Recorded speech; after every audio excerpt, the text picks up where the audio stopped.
Hello, everyone, and welcome to the Mile High Game Guys board gaming podcast. I am Zach.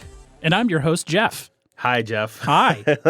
Thank you for letting me on to this great show. Yeah, absolutely. Sorry, let me retake that again. Thank you for letting me on to this show. Yeah. But this is a Wednesday episode, and in fact, it is Wednesday. February 12th? Yes. Yeah. I believe Adrian's getting back today, but I'm not sure. Yeah. But like all Wednesday episodes, this is brought to you by Gray Fox Games. Woo. This is our Wednesday episode now. Yeah. Number 2 of just Jeff and me. Yeah. Duoing it up. Yes, the hottest of duos, even though it's been the coldest of snows. Yes. Not really actually that cold, except on like Tuesday. It got down to like 1 last week. Yes. And it was, we just have had a lot of snow, 3 different snowstorms. Yeah. And like another day of it expected here pretty soon. If not 2 more days. Yes. Which, who knows what those would be. I mean, it snowed again today. It did. Luckily, it wasn't much. No, but I'm really tired of cleaning off my car over and over. You need to get a bigger one like I did that has like a broom on it. You just sweep it off. It's a lot easier. Oh, I mean, I do have, but it's not like huge. Gotcha. So, yeah. No, mine has an extending part, and then it also, the head pivots on 90-degree angles. Yeah, too. mine does that. Okay. Yeah. We should get it out more instead of just your wand that you were waving out on Friday. I mean, that's the one that does extend. Oh. Yeah. It didn't look like it did. Gotcha. Yeah. I just didn't need it to extend it at the time. Gotcha. Yeah. Okay. Yeah. Yeah, snow. It's been going on. Yeah. It's been the most snow that I've had to deal with in quite a while. Yeah. Really put a damper in my lifting for this week. I bet, because it's been super shitty out. Yeah. But you know what? We can just talk about that in our mid-show banter break. Yes. We have, we can always talk about like the one thing beforehand, but then we just... Then it's board gaming time. Yeah, absolutely. And we didn't have much board games this week. No. Well, we start with the stream that we did on Friday. We played The Fog of Love. Yes, we did. Over on our Twitch channel. Yes, we did. And that one we played the third scenario of. We skipped the second one. We did. And you've played the first one twice now. That is correct. Okay. And it's specifically the tutorial part of it. Yeah. So this third one, Give It a Year, is basically a longer version of the tutorial that I played, like a lot longer. But yeah, Fog of Love is basically, a romantic comedy styled. They call it romantic comedy as a board game. I don't know how much. I mean, on the cover they call it that. Yes. I mean, we had a lot of fun moments in it. There's not a lot of. I mean, there was not a lot of moments in there that were inherently funny. Yes. You would have to make them a funny scenario with your role playing. That is correct. Yeah. And so for this one, what was your character again? I was a dermatologist, Dwight. Dr. Dwight, MD. Dr. Dwight, MD, the dermatologist that slowly became a serial killer. Yeah, and I was Janice, the emotional robot crocodile farmer from Kansas. But you also had cows. And cows, too. Yeah, but the crocodile moat kept the cows in. That is correct, yes. But you had a sweet vertical eye scar. Oh, yeah. And the best poker face in the world, which you used at all times. Yes. And so any romantic quotes that I would give just became instantly super creepy. Yeah. You got a real second meaning to all that. Yeah. But yeah, so in the regular or in the tutorial game, you're basically, okay, let me rephrase that. How the game works is you basically have a card that you're playing. It's called the scene, and it just has choices. Choices, because it's like, hey, you're going, or breakfast in bed. What does when you're playing it, what does your partner want you to bring them, and what do you actually bring them? And you both choose. You have these poker chips that are like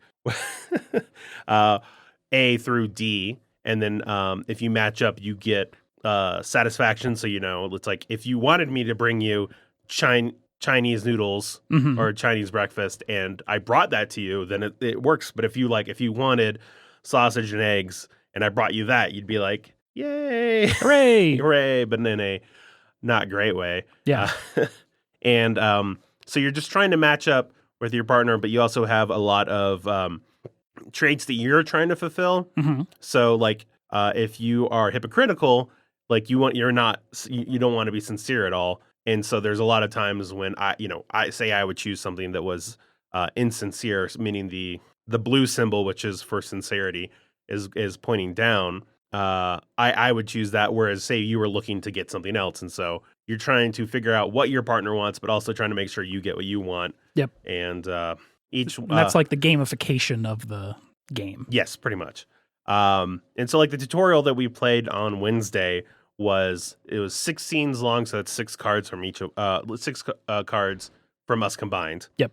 For each chapter for 3 chapters. Whereas so that's like 18 cards total. Yeah. Whereas this one was 8 cards in the first chapter, and then 14 cards in the second, and then 8 cards in the third. So 30 cards, and so there was a lot easier chance for us to achieve our goals, because we both start with destiny cards that we slowly ditch throughout the game until we choose one destiny, and it can be like you're trying to fulfill your own needs, and so it has this criteria that you want to do, or you want to just make sure your partner is happy, or because we chose the third scenario, you could actually break up with your partner. Yeah. Because all the other ones were just like, you're going to stay in the relationship, but whether or not you're actually happy in the relationship. Yeah, there was like a wedding theme to the second one. Yeah. But I wanted to have a chance at one of us being a heartbreaker or just an honorable exit. And it still felt like here's just like the third tutorial scenario, which is still tutorializing some. Yeah. Because it's the first like breakup one. Yeah. It's that, I mean, but it was nice having a longer game so you could actually get some of your goals, because I felt like I was nowhere close to any of my traits or anything in that first tutorial play. Well, and so in our stream, it seemed like we didn't really have anything conflicting, which was nice. No. That we were just very extroverted. So it was like anytime that you needed up in something, I was like, I don't care. So let's just be super extroverted and then be super thick-skinned and uncaring. Unemotional robots. Yeah. Very extroverted, unemotional robots. Yes. Yeah. Which ended up working well, because we both ended up keeping the card of self-realization, which was basically, as long as I'm happy, or like I'm going to say in a relationship, but I need to be happy as my own person. Yeah. And so we were just two happy people standing next to each other. Yep. Yeah, that's what happened in that game. That's what happened. Yeah. So once we got to that last chapter, you could only draw drama cards. Yeah. Oh, that was starting to get rough. Yeah, because a lot of those are just like bad shit, like swap out traits, which is like your end game victory conditions. Swap out which would be nice if you had one that you're like if you had one that you wanted to be sincere, and we had like 15 below, then it'd been like, oh, I need to get id of this one, because it hurts your satisfaction if you don't succeed at that. But I didn't want to get rid of any, because we were both succeeding at what we were doing. So there was one where it's like, oh, your partner has amnesia, and now they have to clear out all the tokens on one of their traits, which it isn't so bad if they have like a trait that they just don't care about. Yeah, and you do. Yeah. I had a similar card in mind that was like, what you did is in the past. It doesn't matter now. It's basically the same thing. But we introduced a lot more secret cards. So a lot of these scenes, which I finally saw in the second game we played. All the scenes you're playing are face up, and they count towards the chapter length, which once again is how long each chapter is. Yep. For the amount of cards. But the secret card is played off to the side, and it is not resolved until the end of the game unless your partner has a card that lets you reveal one of your secrets. And these could be good secrets, as in like it's like, don't forget our anniversary, and if you don't reveal it at the end of the game. So that one's bad if it doesn't get revealed by the end of the game. Sorry, I meant it's good if you reveal it during the game. Yes. Whereas if it's like I'm starting up my own business off on the side that you don't know about, it's better for me if you don't find out about that. Yeah. Also, it's better for me if you don't find out about that affair I had with your best friend. Yes. But like if you have a secret for a surprise party and I reveal that, it's like I've ruined the surprise party. Exactly. Yeah. Or the surprise party isn't as good. Yeah, because you found out about it. Yes. So that's one thing I like in there too. I do like that they're not all bad, but there's like because I had one card where I could see, and I really like just some of the flavor they have around it. So it was like earlier at some point we were talking about you getting a haircut, or one of us getting a haircut, and how we felt about it. I don't remember which one it was. And I think we were having a hard time figuring out during the actual card too. Yeah. But then I had a card that was your hairdresser says that. So we were like, hey, I ended up going to that hairdresser that you went to, and your hairdresser started talking to me, and I found out about the anniversary that I wanted to make sure that you were aware of. Yep. It was a little weird in that scenario though, because the scenario was like we were just going to stay together for a year and then like reevaluate at the end of the year. Yeah. So I guess the anniversary it's like a 6-month anniversary, or like, so one of those weird. Like, or it was like, hey, it was a year ago that you guys first met, or something like that, right? There was another one I saw that was like you talking in your sleep, and you can reveal secrets that way, or you just guess the password. Like, oh, that was an easy password. Yeah.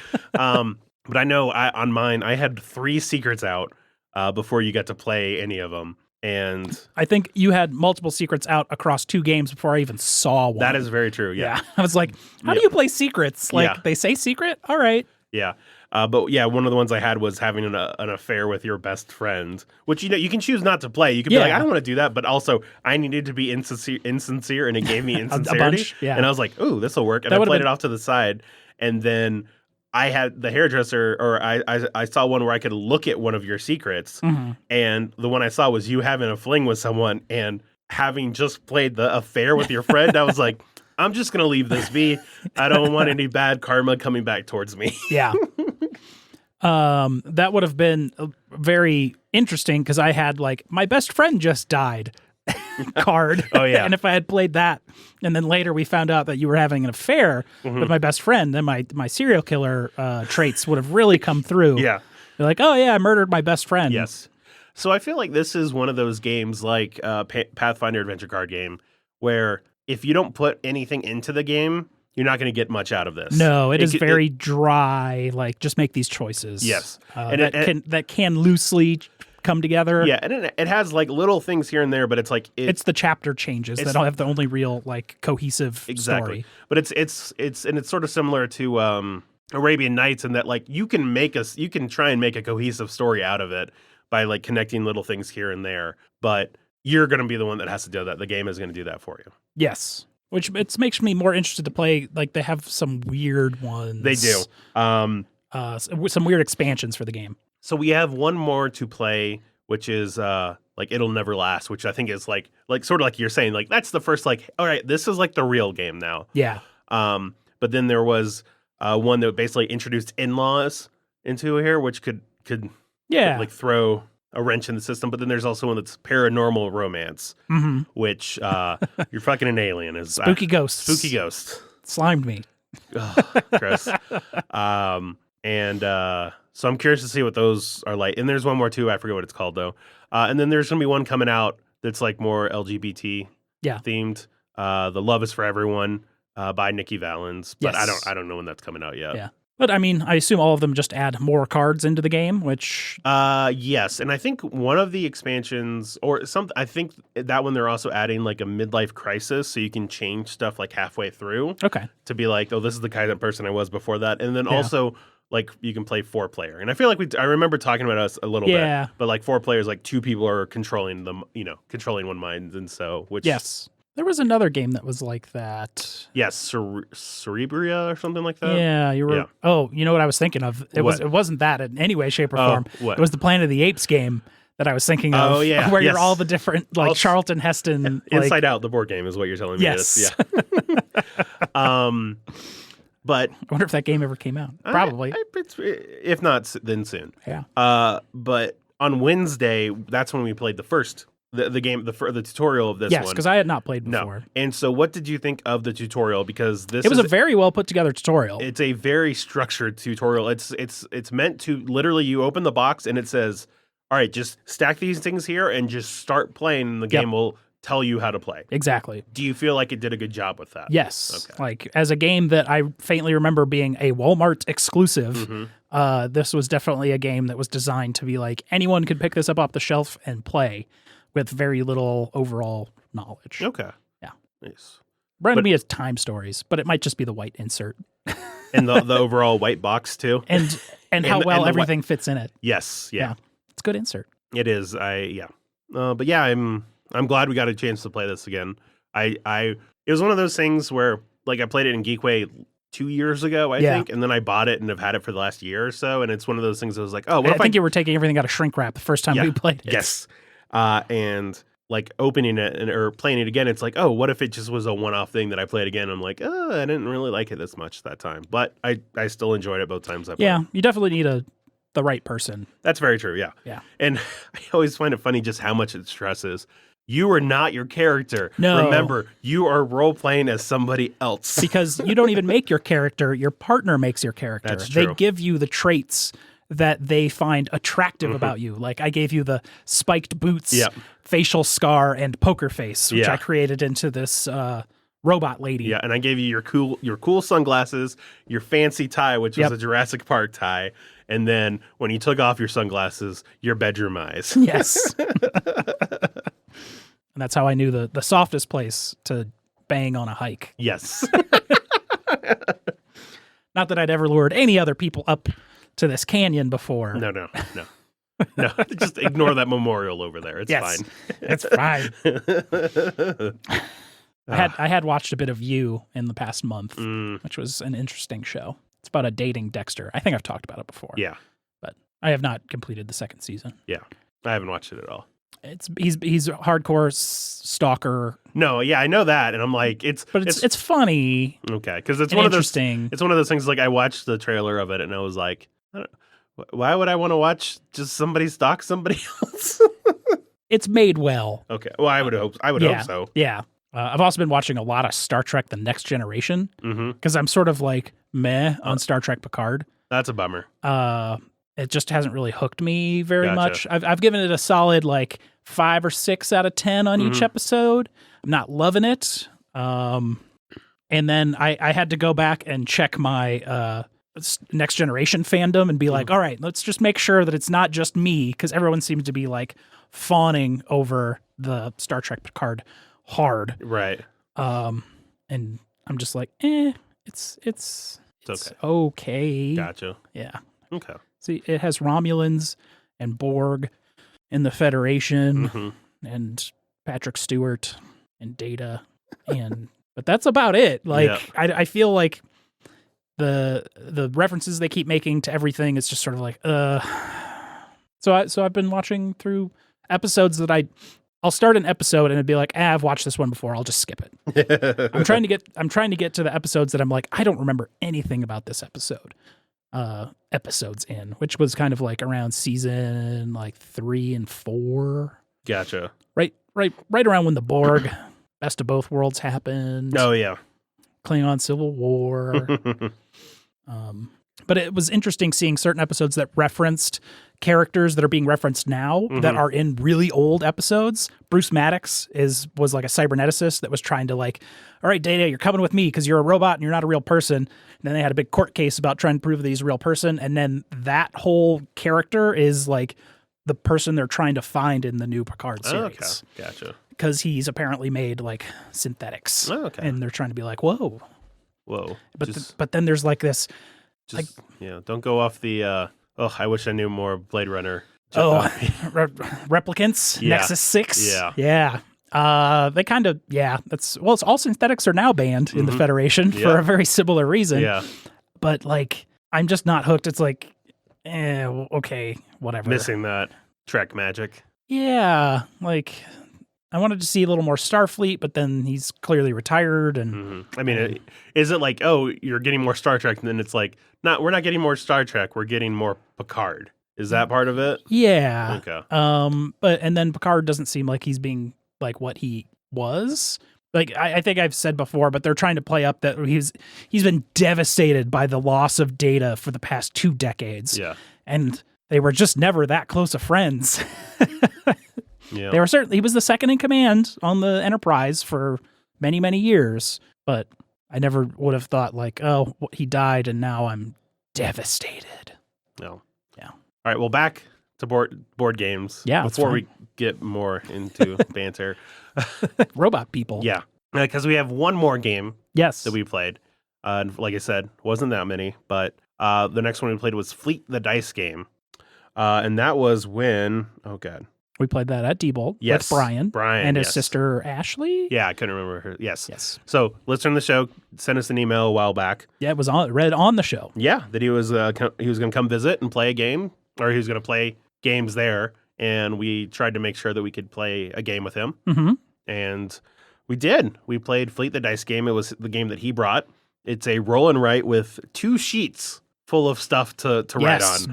Double the sheets. Oh, we also played cartographers with him. Oh, right. Yes, cartographers. Because I was like, sheets. Oh, yeah, cartographers. Yeah.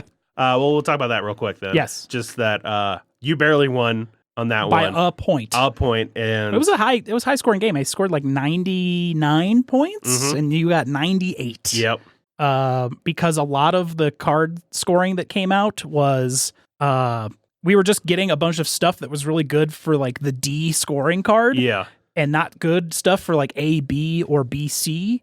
So I kept like running the like late game. I'm just going to get a bunch of points for this. Yeah. And it worked out.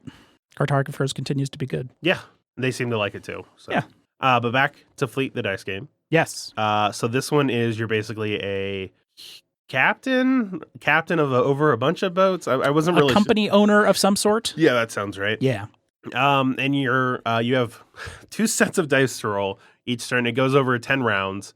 And I guess there's a Fleet board game. Have no idea what it's about. Never seen it. But on this one, it's one of the ones where like you're playing with up to 4 people. You roll 5 dice. Everybody chooses 1 die for their own personal thing, and then whatever die is left over is the game wide one. Everyone gets the that public upgrade one for free. Yeah. And so the first die are types of sea creatures. Yes. So it was like shrimp, cod, swordfish, lobster, oysters, and then king crab, which was not on the dice, but was like a special upgrade. Yeah. The last one on the die was just 3 coins, which coins helped you get free actions. Yep. So, and then whoever had like the least of coins got like a catch up mechanic at the end. Yes. I think. Which didn't matter at all. No. But as you're marking off more and more of there's a lot to this game. There's a lot of boxes. There's a lot of boxes. Just the coins, there were like 130 spots to mark off. Yes. And there was at least that many other spaces for fish and getting like boats, getting licenses, upgrading your wharf, your which buildings. had all your different buildings, which could affect every mechanic in the game. And then there was the like auction or the market where you could sell fish depending on how much fish you had. Yeah. But as you got more and more of the fish sides of the dice and you're marking it off, then eventually you got, like you said, you get a license and licenses are tied to each of the different fish types. And each type has 3 different tiers, 3 different licenses, and usually 3 boats. Yeah. And then each license had like a better perk. Yeah. And so like the shrimp was like if you took a shrimp die, then it became like whatever you wanted it to be, basically a wild, or then eventually like 2 of them. The cod one was like anytime you launch a boat, which is basically you buy a new boat, you get money. And then the lobster. Because there's a passive income that you can get as well. Yes. As the coins on the other side that I don't exactly remember what they were called, but coins, I think. Coins, yes. Because there's income and there's coins. But they both use the same symbol. Yeah, it depends if it's in a box or not. Yeah, yes. And then eventually, like the king crab one will get you like end game bonuses. So of just like 5 extra points. It's like the luxury fish. Yeah, it takes a lot to get said license and boats for it. And you can only use like free actions and stuff like that to get those upgrades. Yeah. And so after you choose everybody chooses a die and take those actions, then you do your income, which is like you said, you're just getting your money. Yep. And then every other round you will do a fishing, which is any boat you have gets a fish on it. Yep. And you'll deal with any bonuses that relate to that. And remembering which bonuses you have to do, like it's all just sort of like personal. It's not like, all right, now that you've done this, check for upgrades. Yeah. It's like as you're doing these things, you need to be looking at your stuff and marking things off and looking at your stuff to mark more things off. Exactly. That get you more free actions to let you mark more stuff off.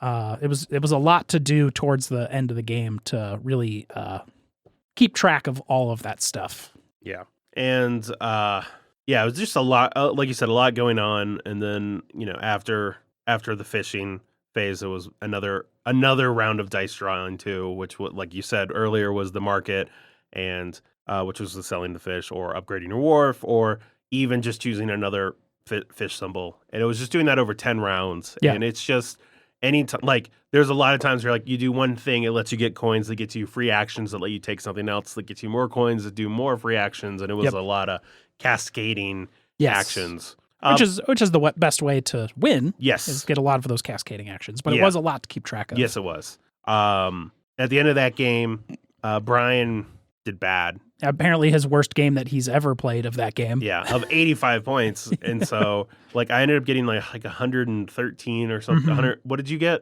I do not recall. Okay. I think I barely beat you. Probably. But then his sister had like 130. So it was like... I thought she was even like she would destroyed us or something. I know she had that. at least 20 points more than me. Yeah. But maybe I was higher up then. But it wasn't close there. No. And I think and a lot of games too, like Terraforming Mars and a lot of engine building ones, you're like, oh, I've got a lot of money. Money doesn't mean shit at the end of the game, right? Nope. So she was focusing, or she was going hard on shrimp, which none of us were. Yeah. And shrimp let you make it be whatever you want, and then eventually 2 of whatever you want, which so every one action you took with shrimp give you 2 actions, and it's just like, oh. Yeah. Well, shit. Yes. So... And there was a different start for each player. Everyone got like a different type of fish that they got like free upgrade or boat on or something like that. So it gave you just a little bit of a like guiding hand. Yeah, a path to go on. And then you got an end game bonus for whatever that path was. Yeah. So mine was like lobsters, and that was the income at the the income that you get at the end. Yeah, and I got like +1 point for every marlin boat that I had, or something like that. Yeah, it was all right. It was. I enjoyed it. It definitely felt like a lot. I would try it again. I think. I don't know if I'd want to own it, but I would. If someone asked to play it, I wouldn't be against it. But it's just like a lot. You're just doing a lot, and eventually, near the end, it was like, oh, I'm exhausted. You definitely need to concentrate on what your actions are, so you don't miss anything, or make sure you understand everything that's happening. Yeah. Because there's a lot that can happen with just one little box check. You launched a boat, which gets you an income, which gets you a free action, which lets you do something else that gets you... It just... Lots and lots and lots. Yeah. So yeah, that's it. That's it for board games for us. Yeah. So we can go back to that banter that you interrupted board games with. Yeah. So like we said earlier, it was snowing a lot. And yes. For me, that meant that I was sick earlier this week, which you still hear a little bit of, or earlier last week, you still hear a little bit of on the Friday stream if you watch that. But I basically only had one day to do all my lift stuff. Great. And so I drove for like 12 hours on Saturday. Wow. Yeah. And I was able to get within 5 rides of my goal. And so I was able to get the 5 rides on Sunday before I saw the gentleman. Yes. And so thankfully I was able to do that. And that was really annoying. And I was so tired on Saturday. I bet. Yeah. And that snow did not help. There was a lot of little slick spots, and because all the snow from Tuesday still was on the streets, and everything that was left from Tuesday had melted and froze a couple times. Yeah, no, there was definitely one part where this will only be relevant to you, Jeff. Yes, but in low high, there's basically a part where you can take a corner. And it's going near like Recess Beer Garden and stuff like that. But it was at a downward angle, so I took the corner and immediately started sliding towards the cars that were parked there. Great. And I was like, oh god, and then I was able to save it and not hit him. And they were like, that's good. Yeah, the people in the back were like, yay, yay. I remember over by like 32nd and Zunai in that area, there's a bunch of like steep hills that you go down 32nd. Yeah. I remember one year I couldn't get up the hill. It just wasn't happening. Oh yeah. It was super icy, and I was just like, all right, turn around, take some other route that is a less steep hill. Oh, I've had to do that once or twice going home. The road that's right before my street it was a little steep that if it gets a lot of snow on it, I'm like, just try and get up and I can't, and so I have to turn around and go to a different road to be able to do it. Yeah, I'm glad my neighborhood is quite flat. Yes. Which is weird, but yeah, no. Yeah, I mean, even today it was still there's still like I parked to let someone in my car, and I went to start driving forward, and it was just like, nope, not going to do it. And I was like, I looked around, looked behind me. I'm like, okay, well and I needed to turn around anyway, so I'm like, well, this is going to be easier. So I just backed up, and then I turned it, and because it was slick, it immediately spun us around right in front. And she was like, and I was like, don't worry, that was on purpose. Great. Yep. Maneuvers. Oh yeah. Just pound on the gas and drift. Yes. With my front wheel drive car. Yeah. Speaking of drifting, I saw the Ford versus Ferrari in the last week. Yeah. It was all right. The cars were cool. Yes, there were. I vaguely remember people talking about how the cars were actual cars and not really CG unless it was the exterior shots where they were crashing and hitting things. Yeah. No, they had some good shots in there. They had some shots you're like, yeah, that's definitely CG. I thought both the actors did a good job, but it was definitely just like, it was good. But I don't like the fact that it's in contention for Best Picture. Yeah. It's like, what? It better not have won is all I'm saying, because we're recording right now during the Oscars, which is fine. Yeah. And just to comment on the Twitch thing, Denver doesn't look like it knows how to snow or to plow its streets, because they tend to just let the sun melt most of it. Yeah. Because this, we're a mile high and the sun has less atmosphere, so it will definitely melt it quickly if it has the chance to. But when it doesn't, it just builds up. Yep. And is real annoying. And then they only care about the main streets. Yeah. And the main streets are fine. Yep. For the most part. Side streets are always like, all right. It was like it hasn't been touched since Tuesday. Yep, pretty much. But if I turn on to 26th and I was like, this road is totally fine. Yeah, yeah. So it's just, for every left right, it was always like the first 5% and the last 5% sucked, but everything else was good. Yeah. Wisconsin is a different beast altogether. Oh, yeah, definitely.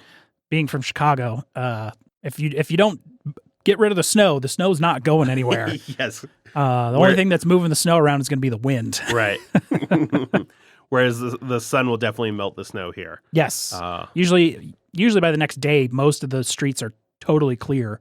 Yeah. But it takes a lot of real cold, which is rare, and multiple snows in a row, which is also rare. Yes. Or uncommon. Uncommon, yeah. It's more common during this part, like February to like April is when that's really our snowiest time of the year. Yeah, unless you're in the mountains. Yes. Which we aren't. No. Front but range. Also like the mountains, like friend of the show, Ant, tried to go snowboarding, but he couldn't even go to the mountains. 70 was closed. Yeah, 70 was closed. They're like, nope, nobody come on. Yeah. And traffic to get here on Friday was actually pretty decent. Yeah. It's usually terrible. Yep. I can only assume because people couldn't go to the mountains, so they just were at home and not on 70 going up to the mountains. Yep, sounds right. Yeah. So I saw Gentleman. Yeah. On Sunday. Guy Ritchie movie. Yes. His return to sort of English gangster movie, but with Matthew McConaughey in it as a like weed overlord, basically. Yeah, it's one of those things where they make some overlord of some drug that you don't expect to be an overlord of. Yes. Like Bad Boys 2, where he was like a multi-$100 million ecstasy dealer. Yeah.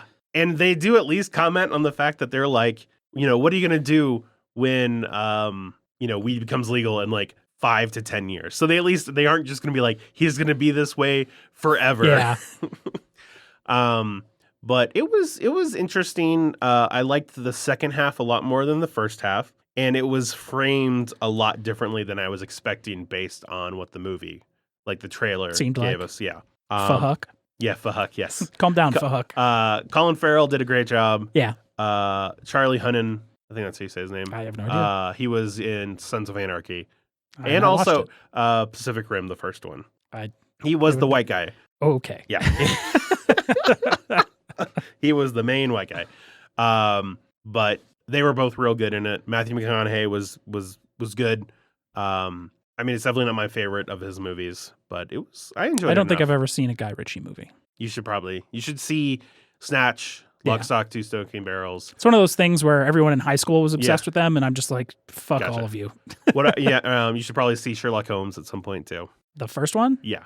I think I saw it in theaters. That's what I figured you did. He made that one. Okay. Yeah. That seems like a very different movie than yes, these. It very much is, yes. I think the only thing left I have for Banter is that I finally got a VR headset. Yes. Well, I'm not finally used a VR headset? No, I'm not counting the PSVR that was gifted to me. Yes. Because I didn't have the motion controllers for those, and that was like the main thing I wanted them for. Yeah. And so I ended up getting an Oculus Quest. Yes. And I've been playing that. It's been a lot of fun so far. Cool. I got Vader Immortal. Yes. For it. That was part of the bundle.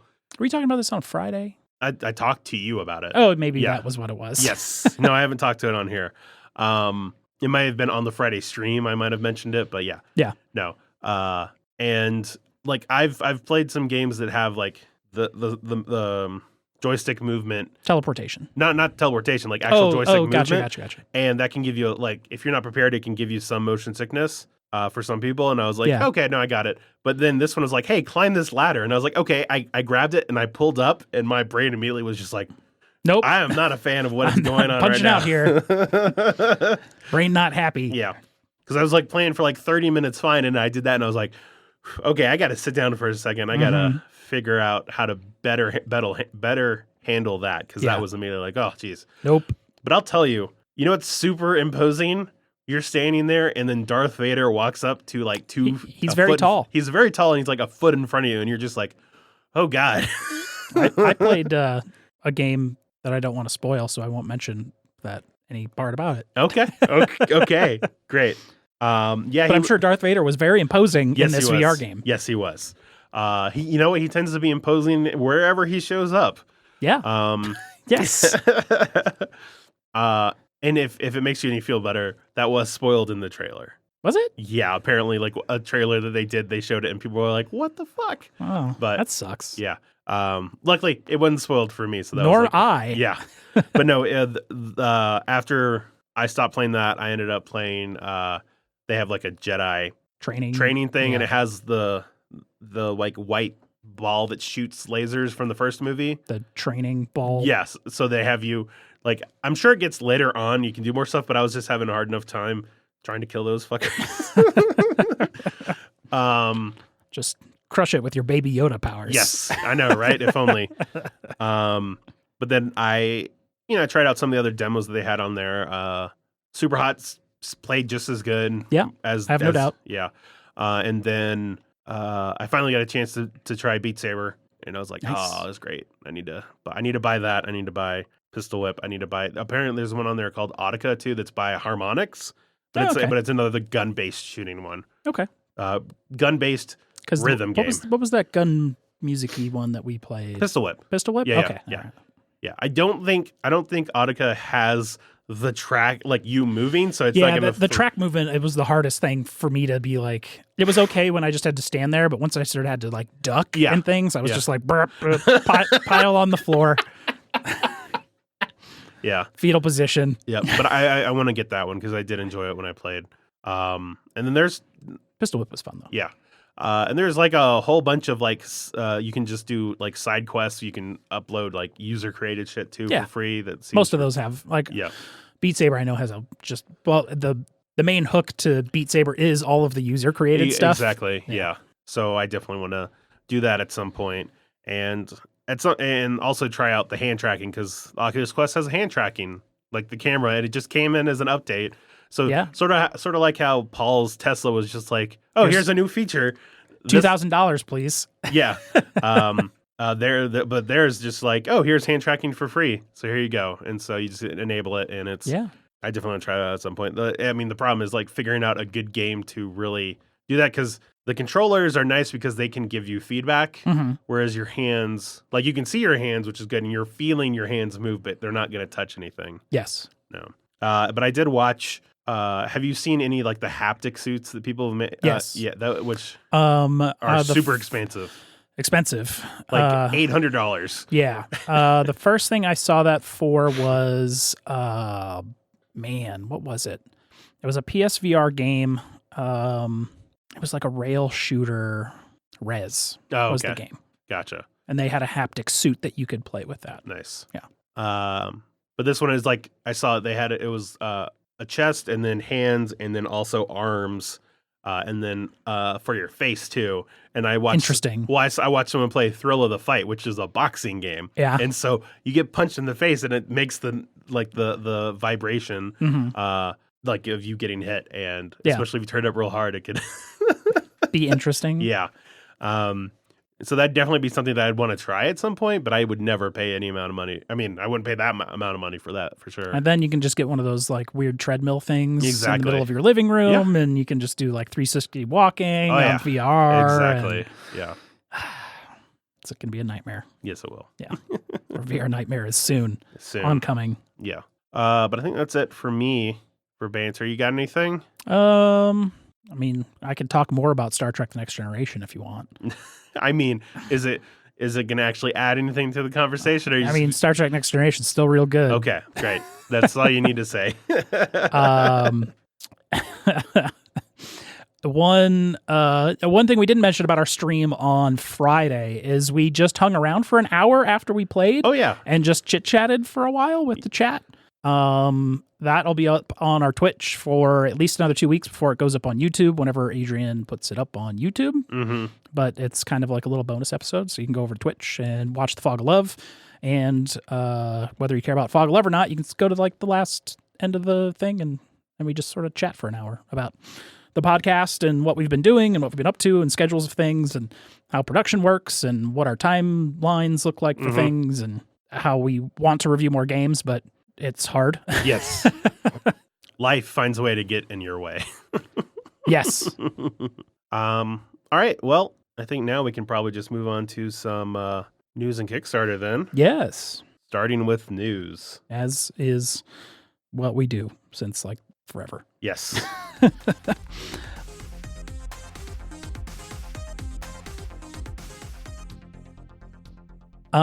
Yellow has announced a new game that looks interesting. It's like a dexterity flicking game called Flyin Goblin. Shit. Did you look at it at all? Yes. Okay. All right. I just want to make sure you weren't just like leading that off for me. No. The way you were just like Flying Goblin. I just had things to write down. So you'll have like 4 different colors of flying goblins. They look pretty interesting. So like you play with the box, which has like a 4x4 grid in the middle of it. Inside that grid is various loot that you're trying to flick your goblins into with like little what's the playground thing? Teeter-totters? Oh, yeah. That's like your flicking mechanic that you use in this game, that you're trying to flick them into the castle. You'll have various goblins that are kind of put up on these little stands above the rooms, so you can be able to like hit and flick those off. Seems like it's 4-player. They only have a 3-player example here, but it should just be out next month. So you're trying to complete these totems by gaining gems and such like that in the castle, and have the person with the last survivor with a completed totem wins. Gotcha. It looks interesting. Yeah. I mean, I'm always for more dexterity games. And Yeah. interesting, like newer or a more diverse amount of dexterity games. So the fact that this one seems unique, is always good. Yeah, and then you'll have various like different types of goblins, soldiers, captains, etc. that will double like the positive or negative effects that you get from a room. Right. So there's a little some strategy to it. It looks like, besides getting your flick down. Yeah, it looks neat. Yeah. No price on here, but it's coming out in the next month, so hopefully soon. Yeah. Looks like it could be interesting. Just depends if like how accurate you can be with the flicking. But it looks like Yeah. It's Sort of like it's not quite a catapult. Yeah. It's not quite a trebuchet. Yeah. It's sort of a seesaw. Yeah. Yes, very true. And someone's saying in here in Twitch, $35. $35. All right. Yeah, I can see that at like $29.99 on some sort of online website. Yeah. Yeah. Could be interesting. Yeah. Next up. In the past couple, week or so, people have been talking about how a lot of delays are coming out of China, not just for the Chinese New Year, but because of the coronavirus delaying everything. Pandasaurus has a big blog post on their website, kind of detailing exactly what is happening with their specific delays, but we were more bringing this up just to have a discussion about like, hey, this thing that's probably either a pandemic or about to be is going to fuck over a lot of board game stuff while it tries to kill people. While also trying to kill people, it will also kill board game timetables. Yes. So people that didn't get all their stuff out before the Chinese New Year, usually that means, because whether you knew this or not, China is a massive board game publisher. Yes. And hell, they have 7 out of the 10 busiest ports in the world, too. So impact's already being felt. Things that they see, that they specifically list for their major impacts, like their partners there are unable to travel to them. The port is severely limited in its operations, and factories might not reopen as fast after the Chinese New Year. Which usually they just shut down that fucking country for the Chinese New Year anyways, which I want to say for at least a week or so. If not more sometimes, depending on where. So yeah, that's probably only going to get worse and worse because I don't really think that virus is going anywhere right now. Yeah. And I mean, it's not even just board game ones too. Like, I don't want to say Mark Zuckerberg announced, or Facebook announced that it was going to affect like the Oculus Quest, like fulfillment stuff too. Nintendo is having to delay certain game releases in certain markets because cartridge production was happening there, and now they can't get the cartridges out. Or entire game development is not able to continue. Because they are like shutting down offices in places. Right. I know of one example where they were trying to release like a digital game, and then they're like, we have to delay this because we can't get people in the office. And then they're like, well, because it's delayed so much, we can actually get a physical game out now. And so it's going to come out on a cartridge instead of just digital. So yeah. I've seen other places besides Pandasaurus already saying like, hey, this is going to be delayed because so-and-so didn't get out. So, obviously got to hope that they get that handled soon. Obviously not just for so we can get board games, but because... because it can screw up the entire global hell, economy. Well, hell, the person that, the doctor that like first made note of it, of being like, hey, this could be a problem, he died from it. So, you just got to hope it doesn't spread too bad. And get itself, not get itself figured out. It's not gonna. The virus needs to get its shit together.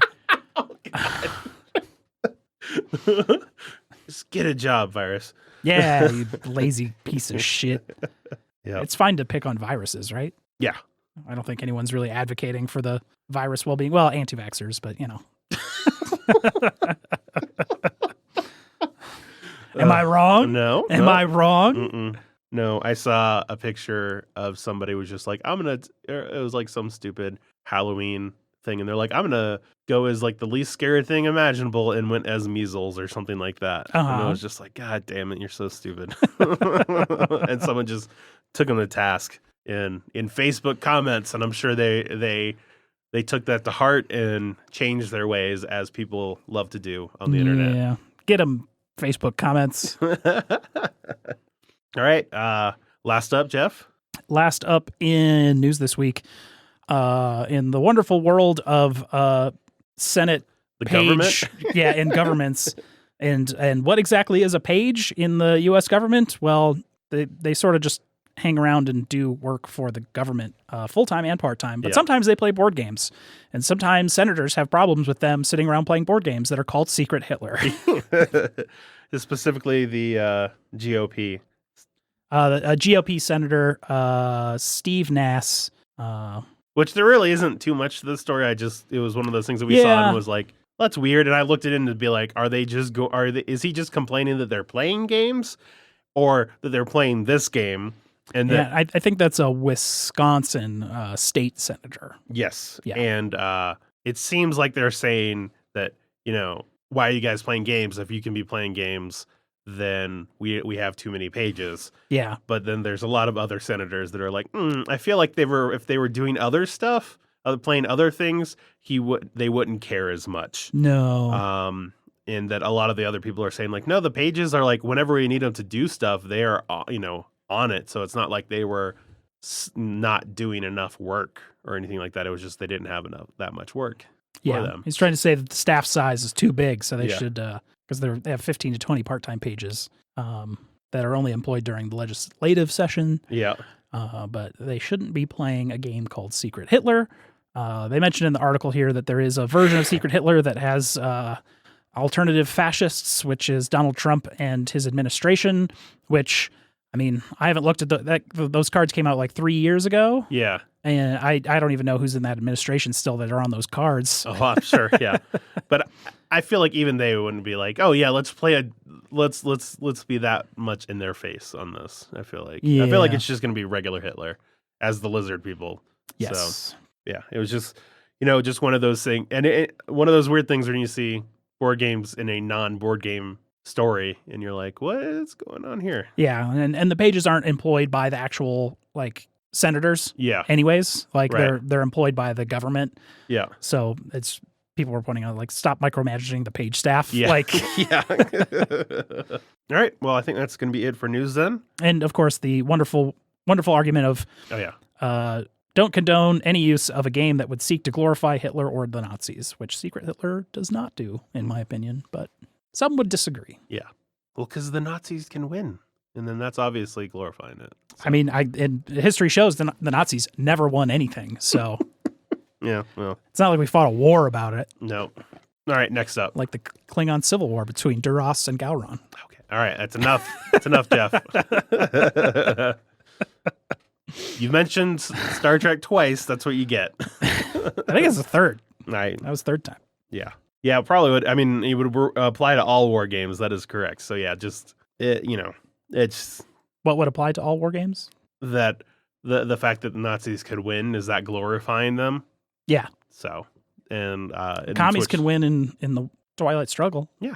You can nuke the whole world if you want to. That's true. Yeah. Yeah. And have. And lost because of it. All right, so moving on to Kickstarters. On to Kickstarter. First up in Kickstarter this week is Aeon's End Outcasts. Very well funded, $257,000 of its $40,000 goal, 2,700 backers, still 2 weeks left to go, and you pledge this one for $69. Well, in case you were wondering, oh man, when can I get more Aeon's End stuff? Now you can get more Aeon's End stuff.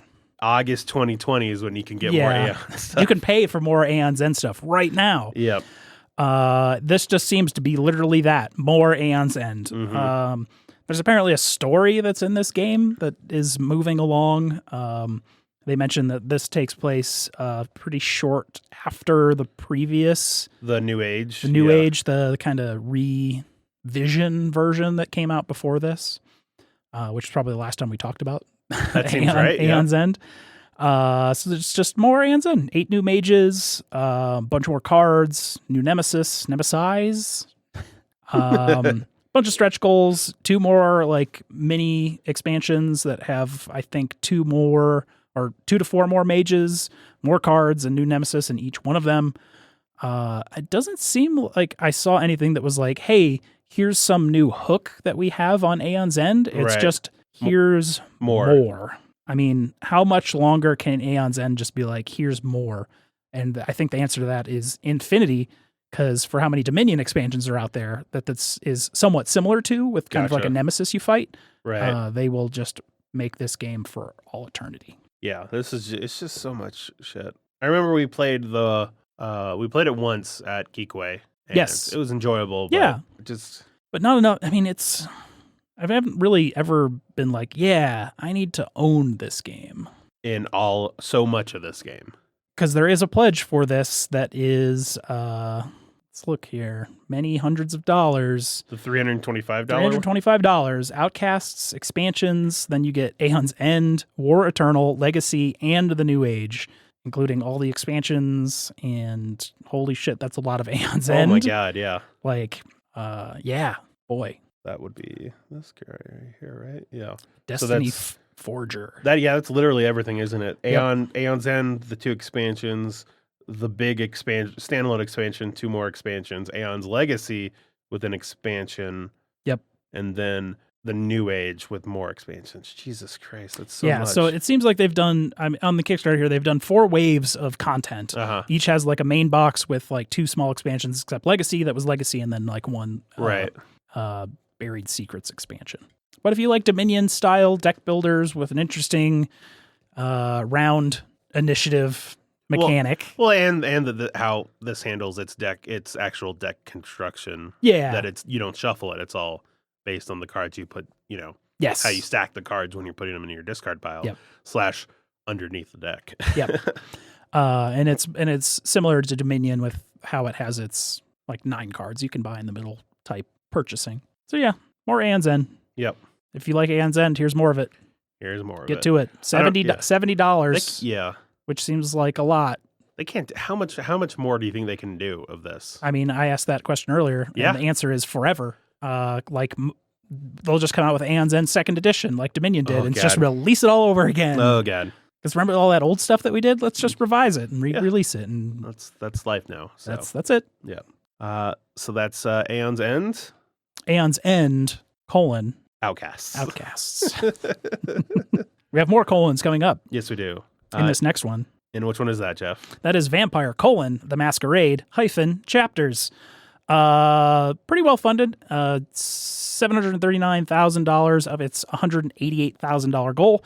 Over 4,500 backers and 2 weeks left to go, with its most popular pledge being $200, quickly followed by the $350 pledge. Jesus. This is a Vampire Masquerade co-op, story-driven game for 1 to 4 players. If you're unfamiliar with Vampire the Masquerade, it was an RPG. Just to clarify too, the $350 all-in was that was Canadian, so it's $263 US. Oh yes, I did not read underneath. I'm just saying it's $150 and $263. It's a much more reasonable price now. $263. Yes. $150 most popular pledge. Yeah. $263 for the all crazy in. Yep. The Elder Box. So it's a co-op game. It is scenario based. You'll have 2 of the main groups that you can play as, with like 3 more added in with expansions. And like I was saying before, if you're unfamiliar with Vampire the Masquerade, it was an RPG system, and then it had some pretty well-renowned PC versions that are out there. Oh, yeah. It's an RPG. In this, you play as various vampire characters. The reason that the Masquerade is in the game is because humanity doesn't know about vampires, and that is called the Masquerade. They're trying to keep being hidden part of being a vampire. Right, keep it on the DL, yeah, I get Yes. So that's actually a mechanic in the game where they call it a masquerade. I had the rulebook open, and then it went back to the first page.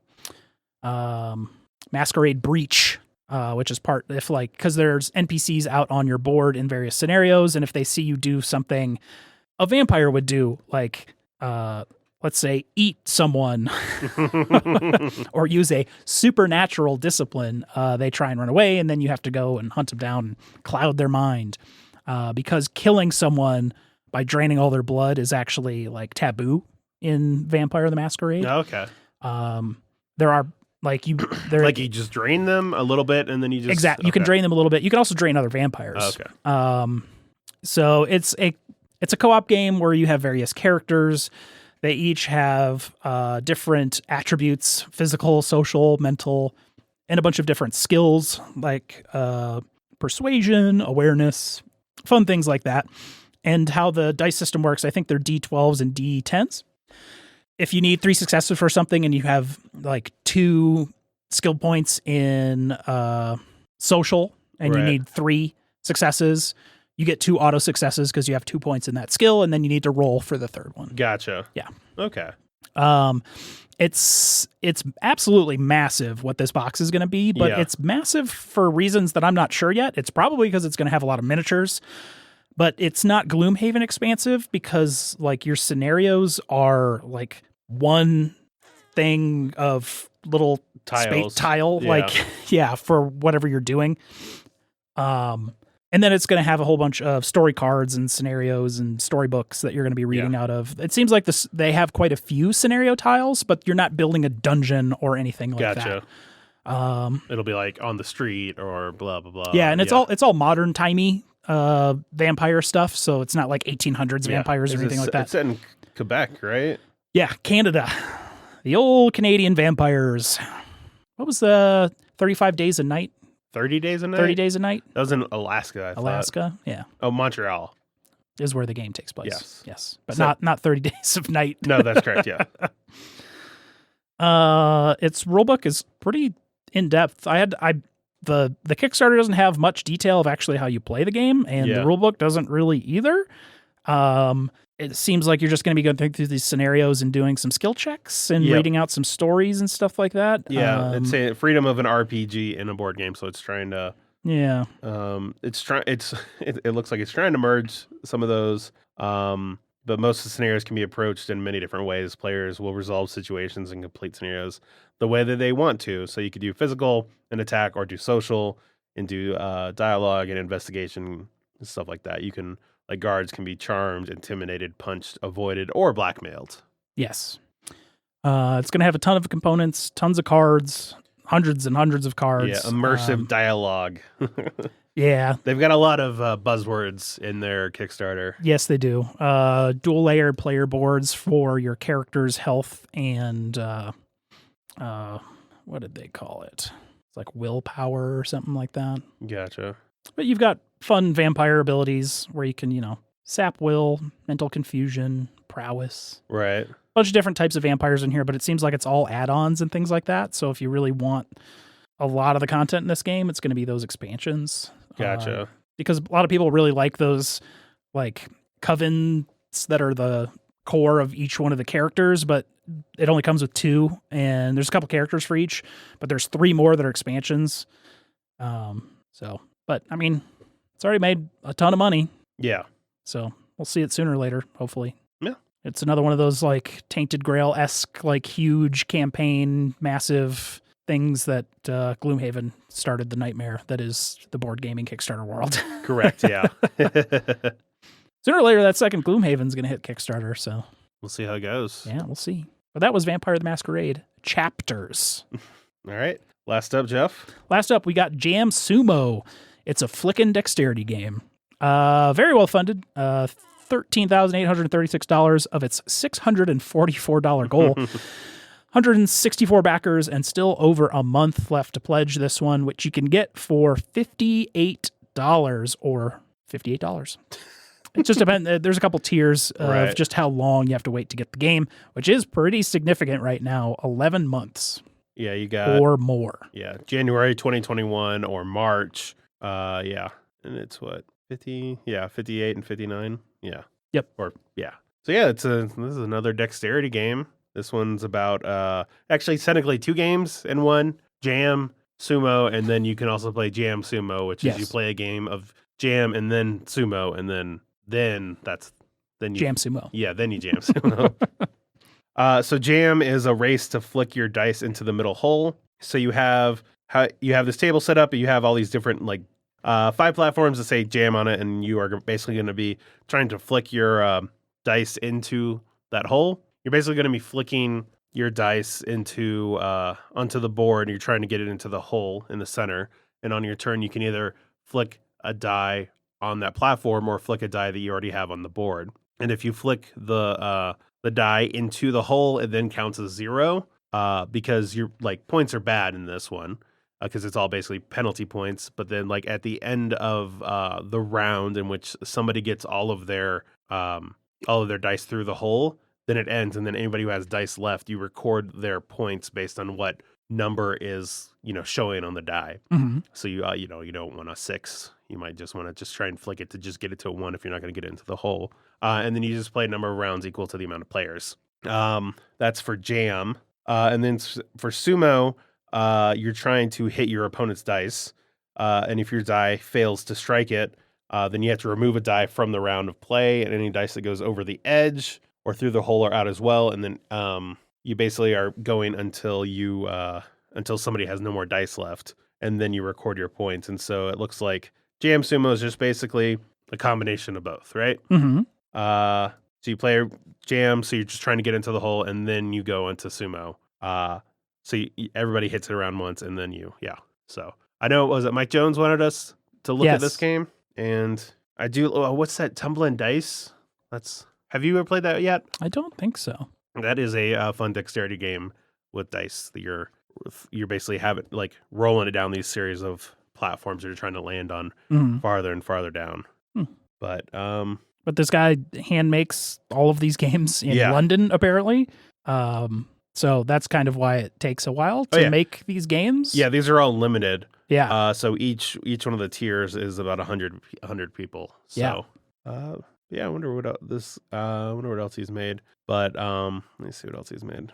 Aiden he's just made a lot of wooden decks. Oh, he made QE. It looks like too. Yeah, which the original QE. Yes, okay. Mike Jones has a copy of that, which is probably why he knew this existed. Yeah, but cool. Yeah. No, so there's just a new dexterity game from this guy, wooden dice. Yeah. Yeah, could be fun. Seems cool. Yeah. So that's going to be it for Kickstarters. Yep, that's it. And that is going to bring us over to some listener feedback, starting with I believe that is emails at milehighgameguys.com. If you would like to send us an email. Do we have any? Yeah, we have one. Good. Yeah. you didn't seem worried? No. Or you didn't? I want to make sure it wasn't like you were just like dead. So it's like no, you would know if we didn't have any emails. Yes. Okay. This email comes in from Brenton. Still here, still enjoying. Cranking through episodes here. Hello from the past once again. He's been going through our backlog. Yes. We're sorry. Cranking through the episodes in the late 150s, early 160s. Just heard my email read out. Apparently things that were incredibly smart and insightful with a touch of humor in my head were actually incredibly cringeworthy when I hear them read out loud. Oh well, shit happens. I don't even remember that email, so you're fine. But now we're going to look it up. And now be like, we're definitely going to look it up and be like, oh, this piece of shit again. Loving the top 10 episodes and the analysis of the Aussie slang. I believe that was the hockey versus Aussie slang. Yep. I have time to send this email purely because I am not flat out like a lizard drinking. As an aside, is there any MHGG merch available? I generally support the podcasts I listen to by buying a t-shirt, but I can't see anything of this nature available on the website. Cheers, Brenton. We had some shirts that we ran at one point or another, and then we have some dice that Ant got us. Yep. That a smidgen of those are left, and then we have badge ribbons. But we have not had any new merchandise in quite some time. No, and it's since Studio 1A. 1B, 1B. 1B, yes. 1B, yes. 1A was the kitchen, 1B was the side room. Yep. And then we had 2A, and now we're in 2B. Oh, yeah, that's right. God, yeah. I wonder what 3A is going to be. I don't know. But it's, it's on that list of the long list of like shit that we want to. Yeah, because we spent a long time saving up money to be able to do live streaming, and it's like we're doing literally right now. Yeah. So now we're sort of collecting up money again to make some more upgrades. I think we're actually going to buy some better chairs with our next purchase. Yep. Because these chairs came with the table, and they're not great chairs. I'm fine, but I don't. They're very, very low, and I'm not a fan of that. Okay. So, but and then I don't know, t-shirts. Yeah. T-shirts. We've definitely thought about doing more merch in general, and trying to figure out what we'd want to do if we did. Yeah. So probably more t-shirts. Obviously more t-shirts. I don't.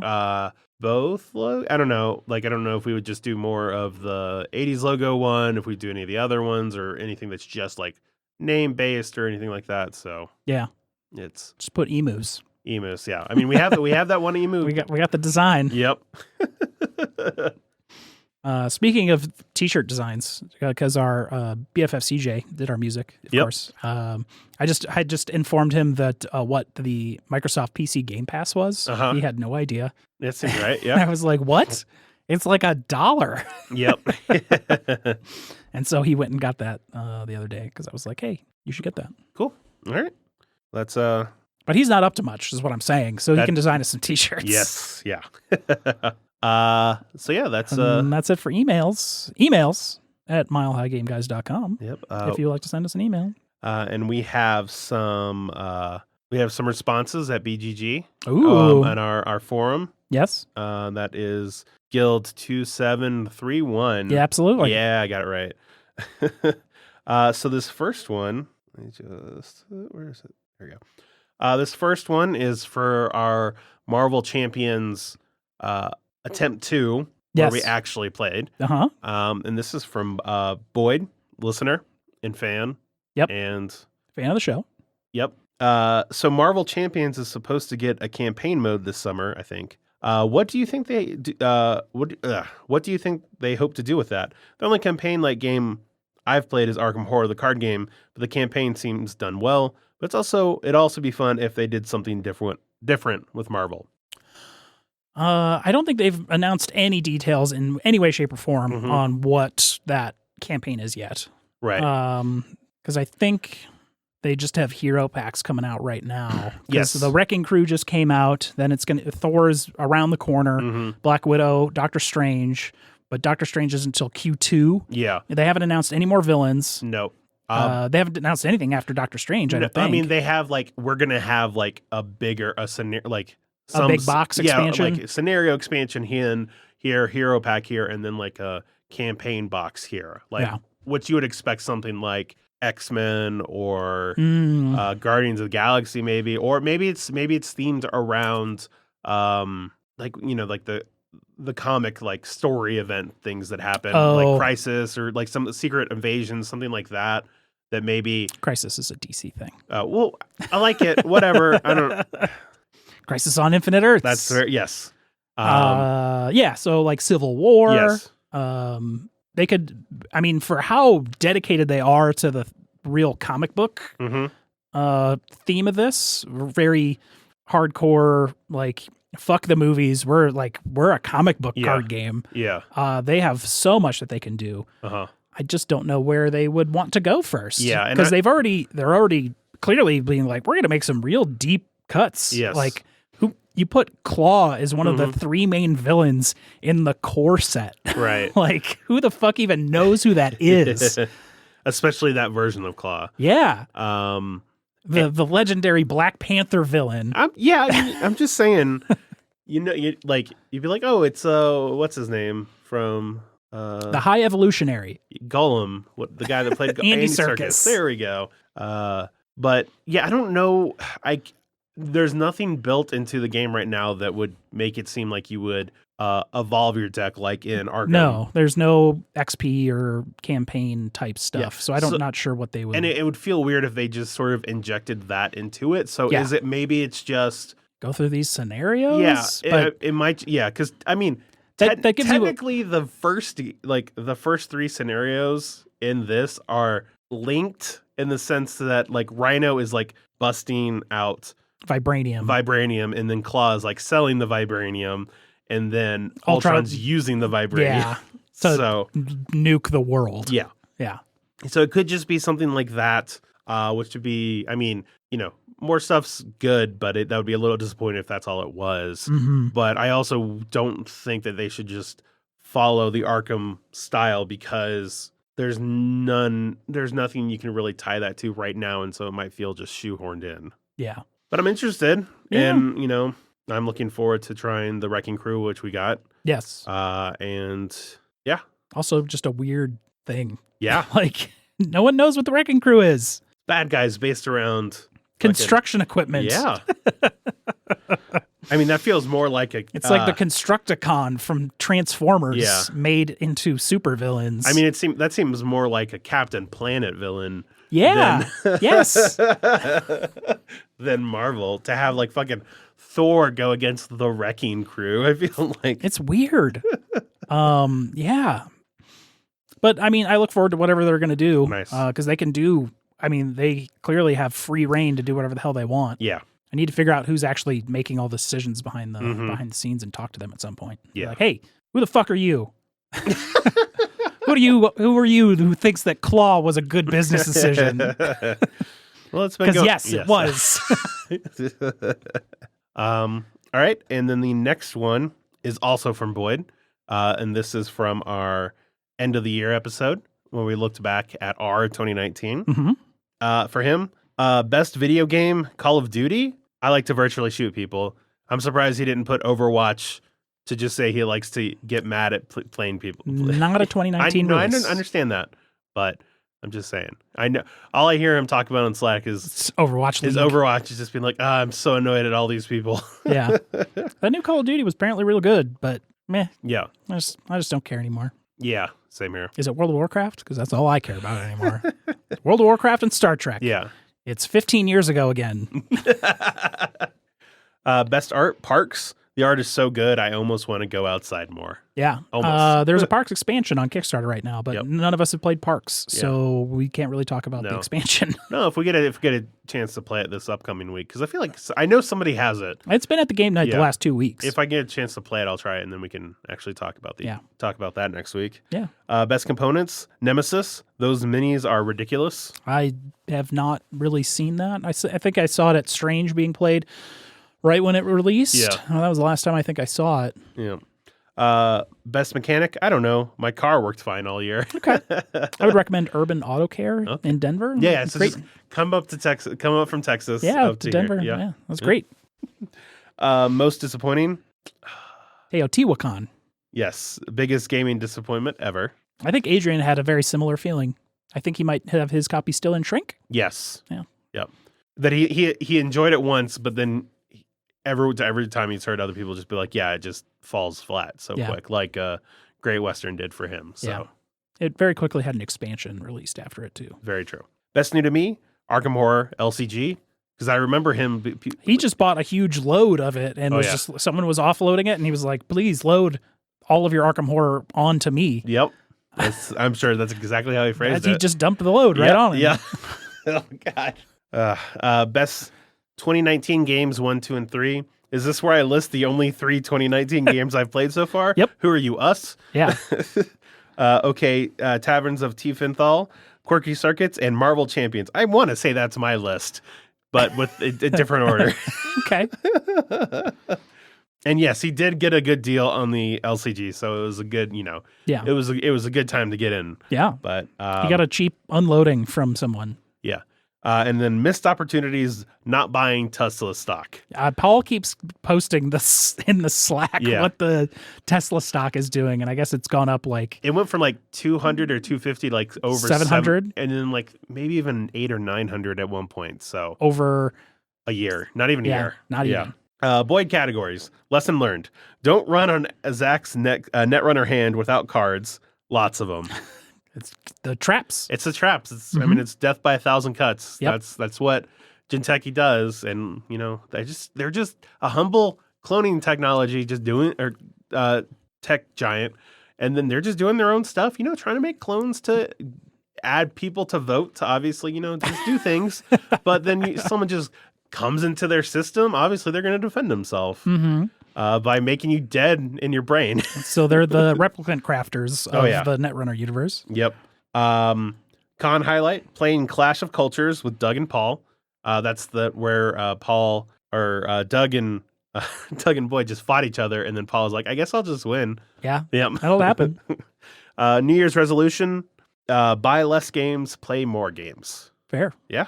The last games I bought were Undaunted, God of War, and Dune. Which we needed to play at some point. Yes, but it's hard to play with less than 6 people because that's clearly the best way to play. Yes. But yeah, people say that about Twilight Imperium, and no one wants to play that at lower player counts either. I've said I'll give it a try. I know. Yeah. 3 player Twilight Imperium. I've done 4 players, so I'm not against 3. Yeah. And then it's faster. What? You're telling me playing with less people makes a game quicker? That doesn't sound right. Take care, Boyd. P.S. Hi, May. So, Boyd is saying hi to you, May. Yes, which he has not done in the chat, clearly. Clearly. But yeah, that's it for Boardgame Geek for us. Yep. And I don't think we have anything else. I didn't see any YouTube comments. Yep. You can contact us through a variety of ways. Emails at milehighgameguys.com. Yep. You can reach us on Twitter at MHGameGuys. And I am Zach _MHGG. I am Jeff _MHGG. MHGG. Our website, milehighgameguys.com, which we have all of our episode posts with all of our show notes that will send you links to see all of these wonderful news and Kickstarters that we talked about. Link to our Slack channel where we are most active, and you can tell us what we fucked up, which everyone does at all times. Yep. Why we deal with them, I don't know. It's probably because they give us money, like they do on patreon.com/milehighgameguys, where you can donate money and help us afford new chairs. Like this most recent Patreon pledger did, Brian, who I believe was the same gentleman that we played games with. Oh, yeah. Thank you very much, Brian. Yeah. Gave us a nice $2 pledge, so I don't have to shred into him.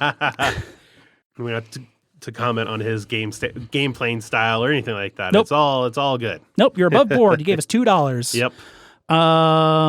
Instagram at MHGameGuys. Is that it? Website where we got the show links and stuff like that. I already talked about that. Good. See, I'm always zoning in and out. That's why I said Slack. Yep. Patreon. Yeah, I think that's it. I think that's it. We have a sponsor. Yeah, all Wednesday episodes. Yep. We're sponsored by Gray Fox Games. Yep. We got that Tortuga $21.99 still on Kickstarter, if not just ended. That guy's got ending like today. Today. Yes, okay. As you're listening to this. So that's the last chance for you to get in on that if you're interested. Deck building, area control, 2 to 4 players, space pirates, dual layered, not player boards, but dual layered like player hexes, playable tiles. Yeah, which I hadn't seen before, so that's interesting. But yeah, I mean, they put in the words area control and deck building, but we'll see. We'll see. I'm not hooked on the space pirate theme, so right. It seems neat. Yeah. Do you have a prepared statement for us? As is tradition, Gray Fox Games, quality games, cleverly crafted. Also, so what do you think? Is your age of heroes finally over? I don't know. Is it? Never was, never will be. I'm just an old killer hired to do some wet work. All right. Well, that's going to wrap it up for us here. Yeah. This will be... Adrian should be on next week. He better be on next week. He'll be back from the Japan. Yeah. I'm going to go back to sitting over there and then just not paying attention for most of the episode. He should be on Friday, I would suspect. That's the hope, yeah. I mean, he's got some jet lag to get over, but I would assume he's going back to work like literally the next day. That seems right. I'm sure he'll be fine. No idea what we're going to be playing there yet. No, yeah. Nothing Friday yet. Depends if he's going to be functional. Yeah. It might be another one without him. Yeah. But we'll see. We can play whatever we want. Yeah. Who knows? Who knows? All right. Well, as always, I am Zach. I'm still Zach. Yeah. See? I know, but it's always... because that comes... All right. As always, I'm still Zach. And I'm Simulation Jeff. Bye. Bye.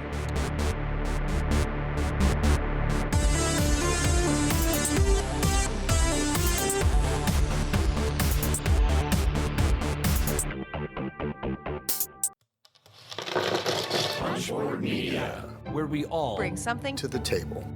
Pull up a chair at punchboardmedia.com.